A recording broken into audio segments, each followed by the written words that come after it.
The question from non-Muslim brother on the slip is Christopher Lobo asks, how can you prove that 9/11 was an inside job?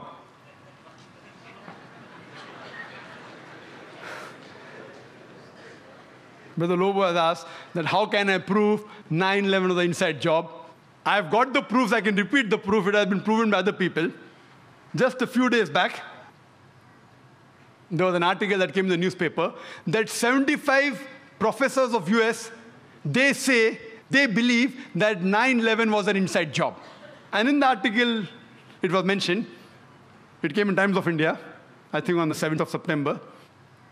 It says that 75 professors and scientists belonging to different universities from different parts of US, they believe that 9/11 was an inside job. And they say that there were some politicians in White House who have engineered the destruction of the Twin Towers.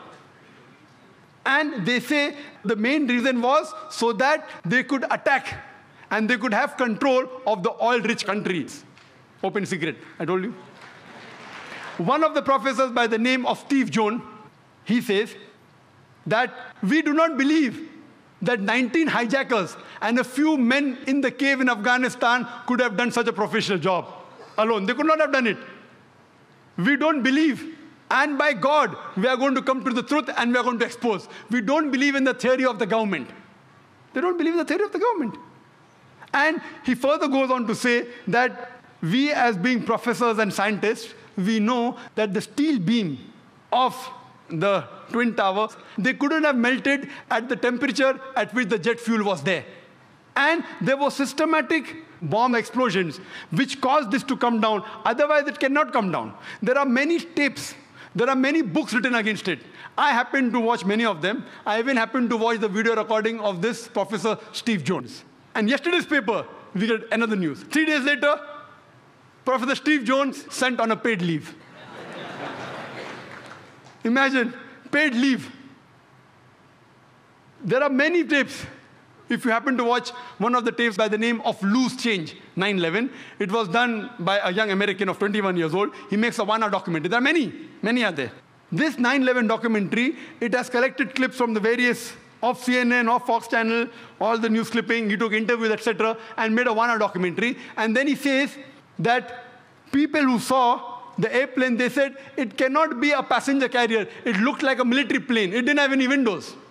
And when he shows the shooting, when it comes close to the tower, there's another firing done from the wings, which hits the Twin Tower before the plane. Then further he goes on to prove, he says that he had statements of the management, the construction company, which had constructed the Twin Towers. They said, it's impossible. The Twin Tower were made to withstand storm, to withstand tornado. This plane cannot knock it down. And it cannot come down because the fuel burns at 1,000 degrees temperature. This, even for 2,000 degrees temperature, for hours, nothing will happen to it. 10 days later, he changes his statement and said, no, it's possible. Jet fuel can cause damage to the beams. Another professor who gave the statement, he didn't withdraw his statement back, so he was sacked. Furthermore, what they did, that in the documentary they show that when the Twin Towers came down, like how you willfully get down any building.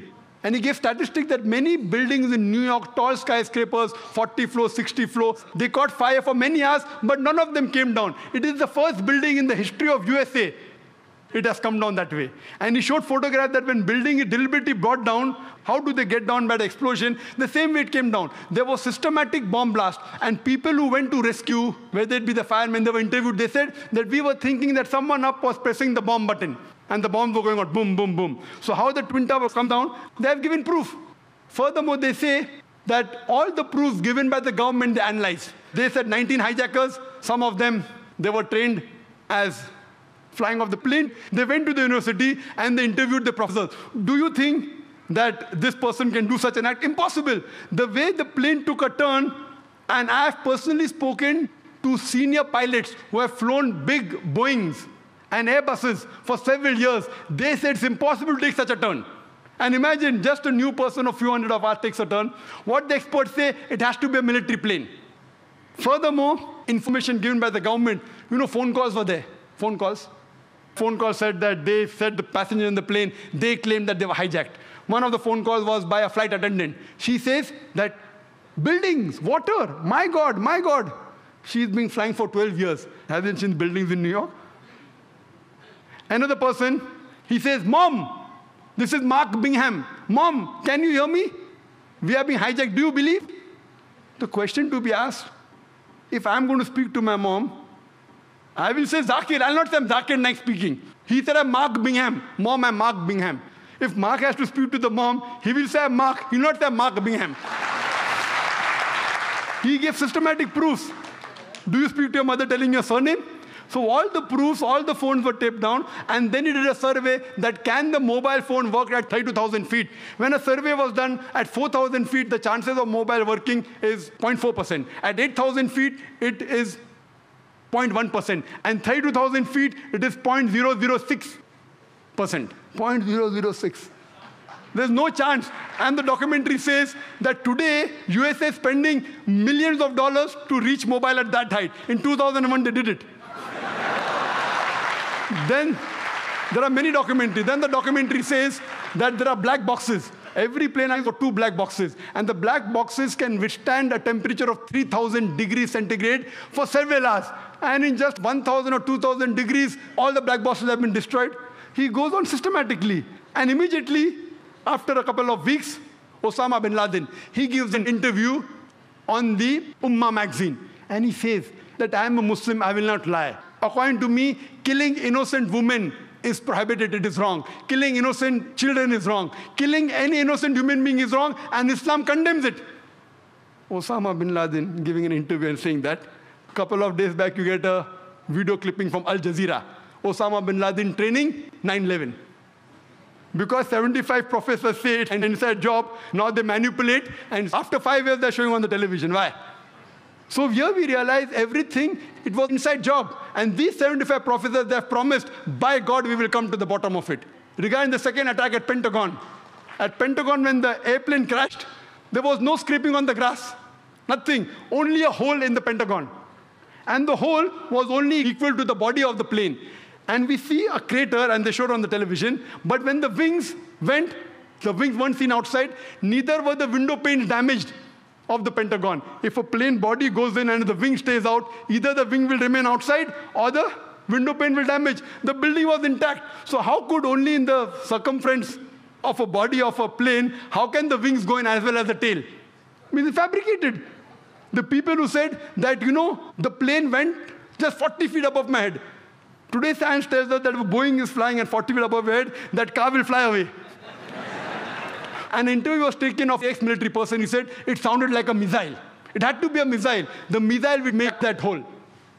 And there was no debris. There was debris, only a little bit debris. There was no part of the plane found there. There was only a small engine of a fighter plane found there. Even in the other place, they only find a crater.